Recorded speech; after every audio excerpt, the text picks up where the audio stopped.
माता पिता समझकर जो नित्य भगवान महादेव का पूजन करते, उनके लिए कहा कृपा धिक्यम वर्धते। दिन प्रतिदिन उन पर भगवान महादेव की कृपा की वृद्धि रहती, कृपा धिक्यम वर्धते।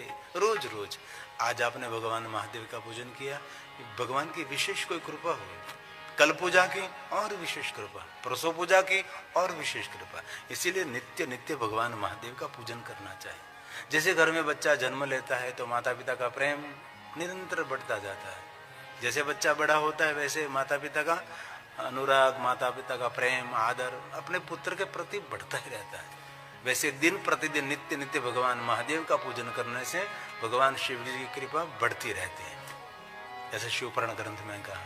और सबके लिए भगवान शिव जी का द्वार स्वीकार है। शिव जी की विशेषता है कि शिव जी के परिवार में कोई ऊंच कोई नीच, कोई जाति ज्ञाति वर्ण भेद नहीं। इसलिए ब्राह्मण क्षत्रिय वैश्य शूद्र व प्रतिलोमच सबका अधिकार है, वहां कोई जाति ज्ञाति का भेद नहीं, ये शिव जी है। और ऐसी बहुत सारी कथा है कि वन में रहने वाले वनवासियों ने भगवान महादेव की उपासना की। इसलिए भीलेश्वर महादेव, वनेश्वर महादेव, जो पशुओं को मारकर अपना जीवन चलाते हैं, उसको पता ही नहीं जीवन की वास्तविकता क्या है, तो भी वो महादेव का पूजन करते, उन लोगों का शिव ने कल्याण किया, क्योंकि उनका कोई कर्म होगा। लेकिन शिव सबका स्वीकार करते, कभी तिरस्कार महादेव के दरबार में।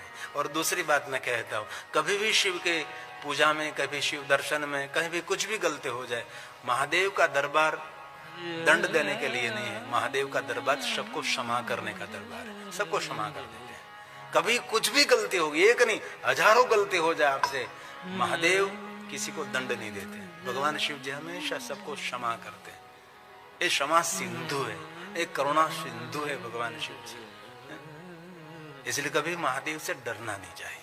कुछ गलती हो गई तो हो गई।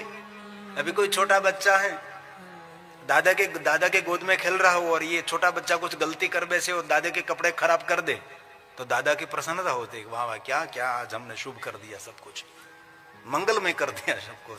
ये दादा दंड नहीं देते, बच्चे को मारते नहीं है।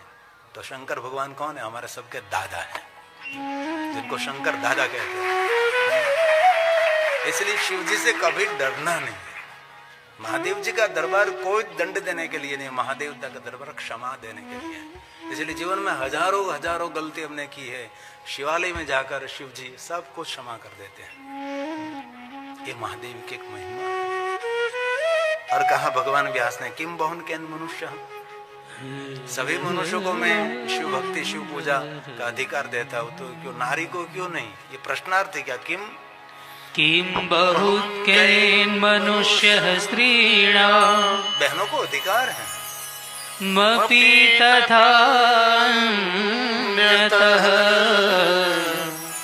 अधिकारोऽस्ति सर्वेषां शिवलिङ्गार्चने द्विजा। शिवलिङ्गार्चने द्विजा। ब्राह्मणों, जितना अधिकार पुरुषों का है उनके समान अधिकार नारी का भी है। और एक बात बहुत हृदय के आदर के साथ कहता हूं, हमारी सनातनी परंपरा में पुरुष का इतना आदर नहीं है जितना नारी का आदर है। पुरुष बनना सरल है, नारी बनना बहुत कठिन है। कभी बहुत सूक्ष्म दृष्टि से नारी के जीवन का दर्शन करे तो पता लगेगा आपको।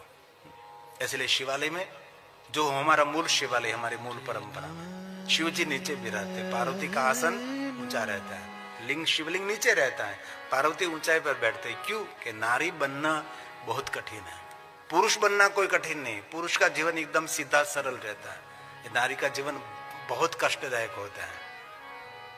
मुझे नहीं कहना चाहिए, जो मेरे नीति सूत्रों में कहा है, नारी का जीवन, एक तो पहली बात कि 1 महीने में 5 दिन तो उनको डिस्टर्ब कर देता है, ये सीधी बात है। ये पुरुष को नहीं करता, ये नारी सहन करती है, एक सीधी बात है। हर महीने में 5 दिन निकालना कितनी कष्टदायक बात है। और ये तो समझो, लेकिन एक बच्चे को जन्म देने के 9 महीने तक नारी को इतना सतर्क रहना पड़ता है। और 9 महीने के बाद 10वें महीने जब बच्चा जन्म लेता है, जब तक बच्चा अपने पैरों पर खड़ा ना हो जाए वहां तक ये माता सतर्क रहती है।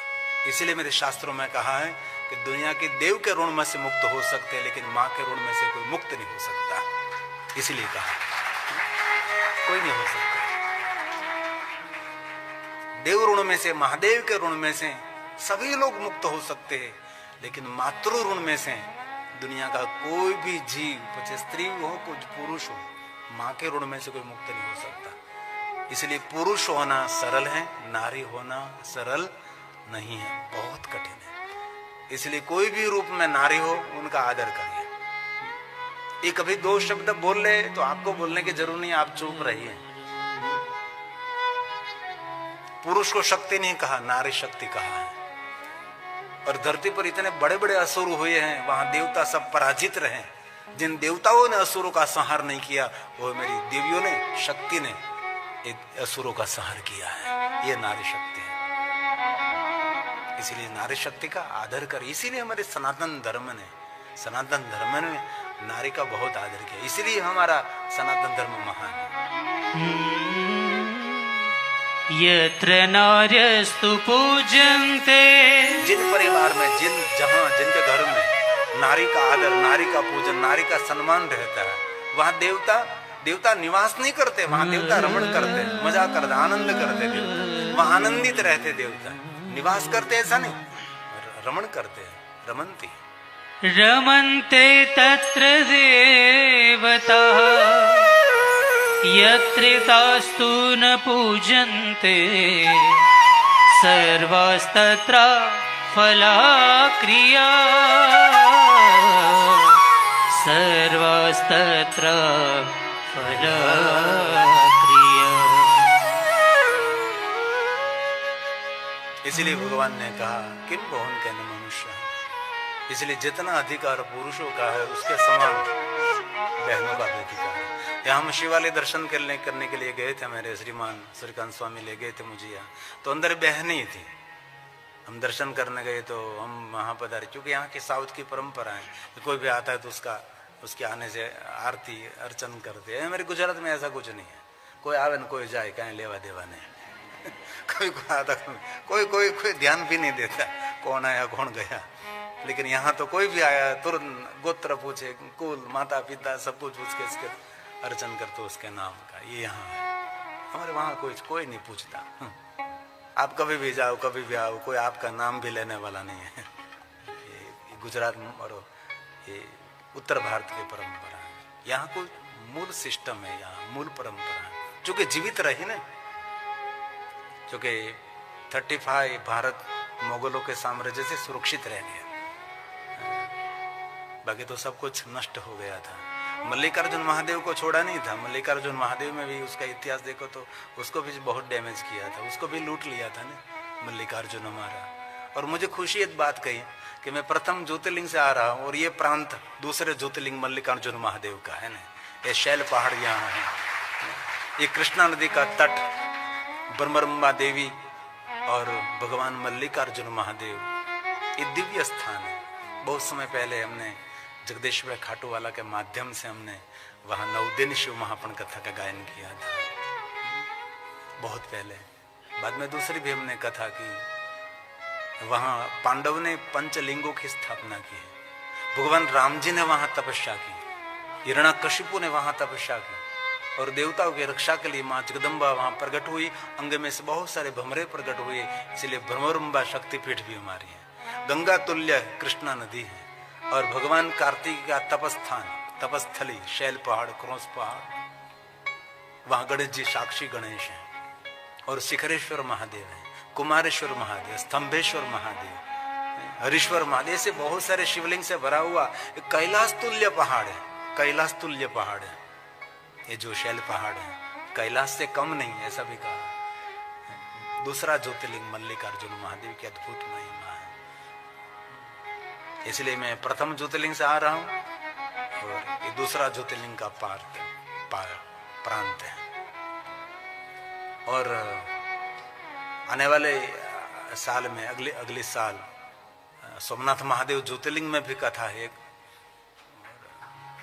और उसके बाद महाशिवरात्रि की कथा काशी विश्वनाथ महादेव के सानिध्य में। कहीं कोई तीर्थ में कथा हो और आपको जानकारी मिले तो आप जरूर तीर्थों की कथा में आ सकते हैं। तीर्थ में निवास करना चाहिए, तीर्थवास, तीर्थ सेवन। और शिव महापुराण ग्रंथ में तो कहा है बाकी रहा जीवन ये लिंग स्थान में बिताना चाहिए, लिंग स्थानम महास्थानम, वहां बिताना चाहिए। लेकिन ये आपसे न हो सके तो कम से कम रुद्र रात्रि 11 रात्रि वहां रहना चाहिए। ये भी न हो सके तो नवरात्रि वहां रहे, सप्तरात्रम पंचरात्रम त्रिरात्रम, कोई भी ज्योतिर्लिंग है वहां एक रात्रि निवास करने से हमारी अंतिम रात्रि ये मंगलमय हो जाती है। इसलिए ज्योतिर्लिंग का अर्थ है ज्योति मतलब दीप, ज्योति मतलब प्रकाश। इसलिए सूर्य अस्त होने के बाद अंधकार का प्रारंभ होता है, वैसे आंख बंद होने के बाद अंधकार का प्रारंभ। इस अंधकार में से प्रकाश की रोशनी आप प्राप्त करना चाहते हैं तो ज्योतिर्लिंग है। ज्योति मतलब दीप, दीप में से प्रादुर्भाव हुआ जिनका, उसको हम ज्योतिर्लिंग कहते हैं। इसलिए कभी अवसर मिले तो जरूर ज्योतिर्लिंगों का दर्शन करें। कहीं भी शिव स्थान है, प्रातः काल शिव दृष्टवान शिव पाप विनश्यति आ जन्म कृतम मध्याह्ने सायाह्ने सत जन्मानि। कितनी सुंदर बात है। प्रातः काल शिवं दृष्ट्वा, और बहुत हृदय से मैं कहता हूँ प्रातः काल कभी महादेव को भूलना नहीं चाहिए। बिस्तर में आंख खुल गई, इसी समय शिव जी को याद करें। स्नान किया नहीं किया, लेकिन बिस्तर में आंख खोली, पहले याद शिव जी की होनी चाहिए। और आंख बंद करके 12 बार ज्योतिर्लिंगों की यात्रा करें, 12 बार ज्योतिर्लिंगों की कल्पना करके जो आपने देखा हो कल्पना करेंगे, कल्पना चित्र आपके सामने प्रकट होता है। इसलिए प्रातःकाल महादेव को याद करना हमारा कर्तव्य है। जो प्रातःकाल याद नहीं करता वो प्रकृति के ऋण में रहता है। प्रातःकाल महादेव को याद करने से प्रकृति, जो प्रकृति से जुड़ा हुआ हमारा शरीर है, इस प्रकृति के ऋण में से मुक्त होने के लिए प्रातःकाल महादेव को याद करें। प्रातः स्मरामि प्रातः स्मरामि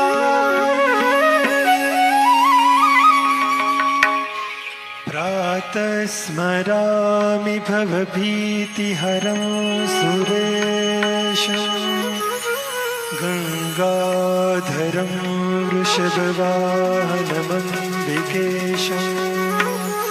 खट्वांगशूलवरदा भयहस्तमीशं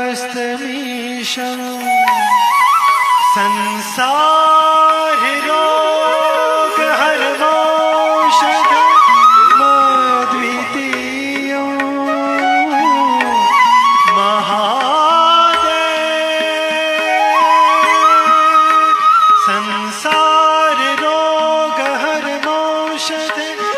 संसाररोगहरमौषधमद्वितीयं प्रातः स्मरामि। इसलिए प्रातःकाल महादेव का दर्शन करें, मध्याह्न महादेव का दर्शन करें, संध्या समय शिव जी का दर्शन करें।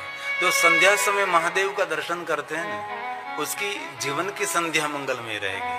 जीवन की संध्या किसको कहते हैं? जो 60 साल के बाद शुरू हो जाती है, उसको जीवन की संध्या कहते हैं। धीरे धीरे धीरे धीरे आगे निकलते 100 तक पहुंचते हैं। ये जीवन की संध्या का समय है। इसीलिए 60 के बाद का जीवन ये संध्या का समय है। इस समय को मंगल में बनाना है तो संध्या के समय कोई भी अवस्था में आप है।